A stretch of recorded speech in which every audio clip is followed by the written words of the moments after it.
ఇస్రో మరో mile stone reach అయింది. SSLV D3 success అయింది. శ్రీహరికోటలోని షార్ నుంచి ఎస్ఎస్ఎల్వి D3 నింగిలోకి దూసుకెళ్ళింది. వాహక నౌక లాంచ్ వెహికల్ ఎస్ఎస్ఎల్వి D3 నింగిలోకి సక్సెస్ఫుల్గా దూసుకెళ్ళిపోయింది. ఈ ప్రయోగం ద్వారా 175 కిలోల ఎర్త్ అబ్జర్వేషన్ శాటిలైట్ EOS-08 ఉపగ్రహాన్ని విజయవంతంగా కక్షలోకి ప్రవేశపెట్టారు. ఇది third and final flight, developmental flight of SSLV. ఇప్పుడు మన ఇస్రో ఎస్ఎస్ఎల్వి మొత్తం ప్రయోగాలు పూర్తి చేసింది. ఎస్ఎస్ఎల్వి మార్కెట్లోకి మనం ఎంటర్ అయ్యాం. అసలు ఎస్ఎస్ఎల్వి అంటే ఏంటి? Small satellite launch vehicle.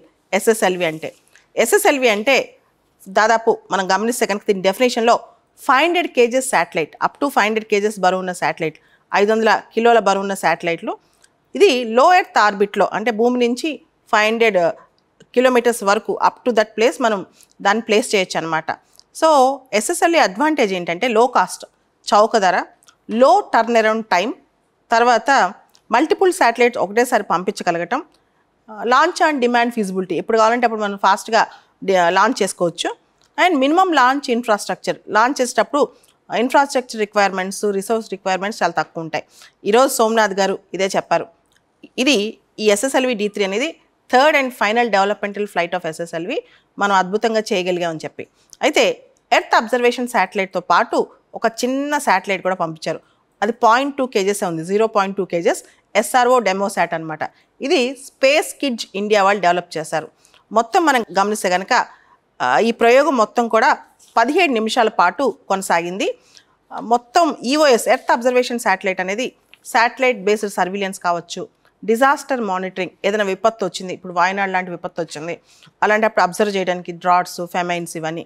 Environmental monitoring అంటే ప్రకృతికి సంబంధించిన అనేక అంశాలు మనం మానిటర్ చేయొచ్చు. ఫైర్ డిటెక్షన్, ఎక్కడైనా కార్చిచ్చు వచ్చినప్పుడు దాన్ని డిటెక్ట్ చేయడానికి, వాల్కనిక్ యాక్టివిటీస్ డిటెక్ట్ చేయడానికి, తర్వాత పవర్ ప్లాంట్స్, ఏదైనా ఇండస్ట్రియల్ అండ్ పవర్ ప్లాంట్స్లో ఏదైనా విపత్తు వచ్చినప్పుడు డిటెక్ట్ చేయడానికి, ఇలా అనేక అంశాలకి ఇది పనికొస్తుంది. ముఖ్యంగా విపత్తు నిర్వహణ సమాచారం ఇచ్చేందుకు ఈ ఉపగ్రహం ఉపయోగపడుతుంది అనమాట. ఎర్త్ అబ్జర్వేషన్ శాటిలైట్ అనేది పర్యావరణం, ప్రకృతి విపత్తులు, అగ్నిపర్వతాలపై ఇది అంటే అగ్నిపర్వతాలకు సంబంధించిన విపత్తులు, వీటికి సంబంధించి ఇది పర్యవేక్షిస్తూ ఉంటుంది.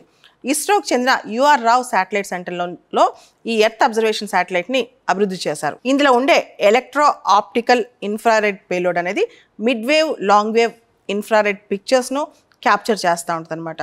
విపత్తు నిర్వహణలో ఈ సమాచారం చాలా వరకు మనకి ఉపయోగపడుతుంది. అంటే మనకి డిజాస్టర్ మేనేజ్మెంట్లో ఈ శాటిలైట్, ఎర్త్ అబ్జర్వేషన్ ఇచ్చే శాటిలైట్ ఇచ్చే ఇన్ఫర్మేషన్ చాలా ఉపయోగపడుతుంది అనమాట. దాంతోపాటు ఈ ఎర్త్ అబ్జర్వేషన్ శాటిలైట్ అనేది 3 పేలోడ్స్ క్యారీ చేస్తుంది. ఈ శాటిలైట్ 3 పేలోడ్స్ ఎస్ఎస్ఎల్వి ద్వారా లాంచ్ చేసిన ఈ ఎర్త్ అబ్జర్వేషన్ శాటిలైట్, ఒకటి ఎలక్ట్రో ఆప్టికల్ ఇన్ఫ్రారెడ్ పేలోడ్, ఒకటి రెండోది గ్లోబల్ నావిగేషన్ శాటిలైట్ సిస్టమ్ రిఫ్లెక్టోమెట్రీ, మూడోది అల్ట్రావైలెట్ డోసిమీటర్ అని చెప్పి 3 తీసుకెళ్లారు పైకి. SSLV small satellite launch vehicle అనేది దీనిలో 3 స్టేజ్ రాకెట్ ఉంటుంది. దీనిలో సాలిడ్ ప్రొపల్షన్ స్టేజెస్ ఉంటాయి, liquid propulsion based velocity trimming module ఉంటుంది. వెలాసిటీ ట్రిమ్మింగ్ మాడ్యూల్ అంటే ఏంటంటే స్పీడ్ని మేనేజ్ చేయగలదు, పర్టికులర్గా టెర్మినల్ స్టేజెస్లో, అంటే స్పీడ్ని తగ్గించుకోగలదు, పెంచుకోగలదు అనమాట. అందువల్ల mini satellites, micro satellites, nano satellites 10 kg నుంచి 500 kg వరకు అప్ టు 500 kgs వెయిట్ ఉంది, లాంచ్ చేయగలదు ఎస్ఎస్ఎల్వి. అదేవిధంగా లో ఎర్త్ ఆర్బిట్లో ఈ శాటిలైట్స్ని ప్లేస్ చేస్తాను అనమాట. అంటే ఎర్త్ నుంచి దాదాపు 500 kilometers వరకు ఇది శాటిలైట్స్ ప్లేస్ చేయగలదు అనమాట ఆ ఆల్టిట్యూడ్లో. ఇప్పుడు మనం లాంచ్ చేసింది SSLV D3 third and final developmental flight అనమాట. అది సక్సెస్ అయింది. ఫస్ట్ది ఎప్పుడు చేస్తాం, ఎస్ఎస్ఎల్విస్ ఫస్ట్ డెవలప్మెంట్ ఫ్లైట్ అనేది August 7th, 2022. ఇది ఎర్త్ అబ్జర్వేషన్ శాటిలైట్ 02ని తర్వాత ఆజాదీ శాటిల్ని ప్లేస్ చేయాలని ట్రై చేసి ఫెయిల్ అయిపోయింది. రెండోది February 10th, 2023 SSLV second developmental flight, ఇది సక్సెస్ అయింది. థర్డ్ది ఇప్పుడు, సో ఇది లాస్ట్ అనమాట. ఇంకా సక్సెస్ అయిపోయినట్టే మనం. ఇది ఇప్పుడు పంపించింది మూడోది అనమాట. దీనిలో ఎర్త్ అబ్జర్వేషన్ శాటిలైట్ 08 లాంచ్ చేస్తాం. తర్వాత ఈ సంవత్సరం మనం చూసుకుంటే ఇస్రో చాలా సక్సెస్ అవుతుంది. ఈ సంవత్సరం PSLV C58 ఆర్ ఎక్స్పోసాట్ జనవరిలో లాంచ్ చేసింది. ఆ తర్వాత GSLV F14 ఇన్సాట్ 3DS ఫిబ్రవరిలో లాంచ్ చేసింది.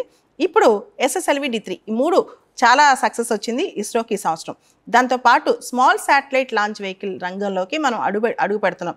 ఎందుకంటే మన డెవలప్మెంటల్ ఫ్లైట్ త్రీ బాగా సక్సెస్ అయింది. 2023లో మనం చూసుకుంటే కనుక ప్రపంచవ్యాప్తంగా small satellite launch vehicle market $14.9 billion ఉంది. అండ్ 2030 కల్లా ఇది చాలా పెరిగే అవకాశం కూడా కనిపిస్తుంది అనమాట. ఎస్ఎస్ఎల్వి మార్కెట్ ప్రపంచవ్యాప్తంగా, భారతదేశంలో కూడా. కాబట్టి ఇండియా ఇస్రో వాళ్ళు కూడా ఎస్ఎస్ఎల్విలో ముందుకు దూసుకువెళ్తున్నారని చెప్పొచ్చు. మొత్తానికి ఇప్పుడు SSLV small satellite launch vehicle మార్కెట్లో ఇస్రోకి ఇప్పుడు మంచి స్థానం దొరుకుతుంది.